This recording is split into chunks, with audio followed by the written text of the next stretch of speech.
बघा, एका माणसाने 400 रुपयांना घड्याळ खरेदी केले आणि विक्री किमतीच्या 20% वाढीने विकले, तर त्या घड्याळाची विक्री किंमत किती, म्हणजे प्रत्यक्ष विक्री किंमत किती, असा प्रश्न.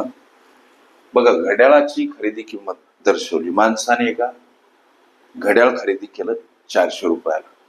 म्हणजे हे 400 रुपये काय आहे लेकरांनो? खरेदी आहे घड्याळाची. 400 रुपये ही झाली त्या घड्याळाची खरेदी. आता घड्याळाची प्रत्यक्ष विक्री असा शब्द पाहिजे. किती बाबा हा प्रश्न. या घड्याळाची इथं जे वर्णन दर्शवलं, घड्याळ विक्री किमतीच्या 20% वाढीनं विकलं, प्रत्यक्षात विक्री किंमत किती हा प्रश्न मुख्य. हे जे वर्णन दर्शवलं, घड्याळ विक्री किमतीच्या 20% वाढीनं विकलं. मग एक घड्याळाची विक्री, गोष्टी लक्षात घ्या. इथं घड्याळाची विक्री किती, ही घड्याळाची विक्री उदाहरणार्थ 100 रुपये आम्ही गृहीत धरायची. आता गणिताची मांडणी करत असताना लक्ष द्या. बघा, घड्याळ विक्री किमतीच्या 20% वाढीनं विकलं. घड्याळाची विक्री किंमत X आणि या विक्री किमतीच्या 20%ची मांडणी व्यवहारी अपूर्णांकामध्ये विच्छेद 100 अशी करतात. घड्याळ विकलं कसं, तर विक्री किमतीच्या 20% वाढीनं. मग अशा पद्धतीची ही सूत्रबद्ध रचना तुम्हाला करता यावी. पुढे चला, घड्याळाची विक्री X, त्यामधून ही खरेदी वजा, लक्ष द्या, ही झाली X विक्री आणि हे झालं खरेदी. गोष्टी लक्षात घ्या. हे कशासाठी, तर हा नफा, ही विक्री. ओके, अशा पद्धतीची ह्या गणितामध्ये लेकरांनो मांडणी. आता X गुणिला, याला संक्षिप्त केलं 20 × 20, 20 × 5 100, समोर X वजा 400. गोष्टी लक्षात घ्या लेकरांनो. X आणि 1 यांचा गुणाकार असतो का, तर कोणतीच संख्या, कोणतंच पद एकटं नसते, छेदस्थानी 1 हा असतोच.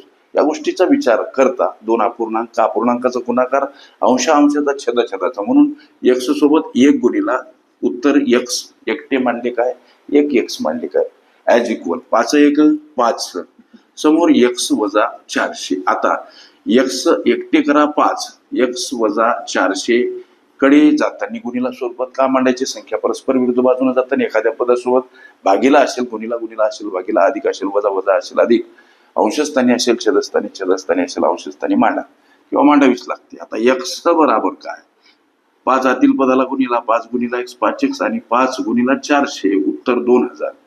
लेकरांनो, हे वजा 2000 इकडे येताना अधिक स्वरूपात, या 5X कडे जाताना हे वजा स्वरूपात मांडावे लागतात X. म्हणजे 2000 बराबर ही वजाबाकी 4X. आता 2000 कडे येताना 4 भागीला, आणि हा भाग कसा जातो, तर लेकरांनो 500 न जातो. म्हणजे 500 रुपये बराबर X. हे 500 रुपये काय आहे हो, तर त्या घड्याळाची, हे जो प्रश्न विचारला तुम्हाला, घड्याळाची प्रत्यक्षात विक्री किती, लक्ष द्या. त्या घड्याळाची प्रत्यक्षात विक्री किंवा प्रत्यक्ष विक्री किती, हा जो तुम्हाला प्रश्न विचारला, त्याचं उत्तर लेकरांनो 500 रुपये. ओके, विक्री किंमत काढणे, खरेदी किंमत काढणे, ह्या माझ्या प्लेलिस्ट अवश्य बघा. त्यामध्ये विविध स्पर्धकांनी विविध अंकांनी विचारल्या संभाव्य अशा असंख्य प्रश्नांचा सराव तुम्हाला करता येईल.